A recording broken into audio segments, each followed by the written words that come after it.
जो प्लास्टिक का है ये बहुत आम प्लास्टिक है और इसकी बहुत खूबी बड़ी है, या फिर इसकी बहुत खूबी है ये है कि ये जब हम लोग फेंक देते हैं या गाक फेंक देते हैं ये खुद ब खुद 15 या 20 दिन के अंदर जो ये खुद ब खुद पिघल जाता है, ख़राब हो जाता है। तो और इसकी जो है अभी हम लोग सब यही बेच रहे हैं सब बाज़ार में, और हुकूमत जो है हम लोगों के ऊपर छापे मार रहे हैं कि भाई आपने लोगों लोकल प्लास्टिक नहीं बेचना चाहिए।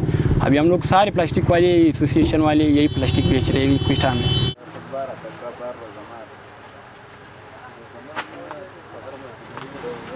ईरानी शापर और पाकिस्तानी शापर जो आती है ना वो गैर डिग्रेडेबल है, बायोडिग्रेडेबल है। अभी हुकूमत ने जो है वो ऐलान किया है कि जो है दुकानों पर जो है बाकी शापर जो है वो बिल्कुल ख़त्म करो, ये जो नया शापर निकाला है बायोडिग्रेडेबल इसको जो है मार्केट में चला दो।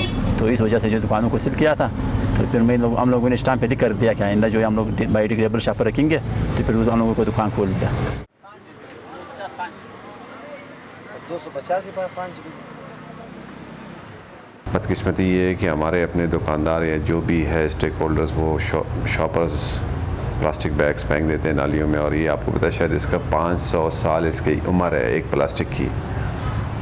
हमने इसका सोल्यूशन ये निकाला है कि जैसे ये प्लास्टिक यूज़ होगा विदिन 15 डेज़ ये खुद ही डिज़ोल्व हो जाएगा, ये मेल्ट हो जाएगा और इसकी कोई क्रेडिबिलिटी नहीं रहती। फ़र्स्ट फेज़ में हमने ये लॉन्च कर दिया, अब अल्हम्दुलिल्लाह बाज़ार में सेल शुरू हो गया है। सेकंड फेज़ हमारा ये है कि जो भी प्लास्टिक तैले या ईरान से आएंगे, इस पे हमने इंतज़ामिया से मीटिंग की है, उसके लिए हम लाएमल तय करें कि उनको हम कैसे कॉन्फिस्केट करें।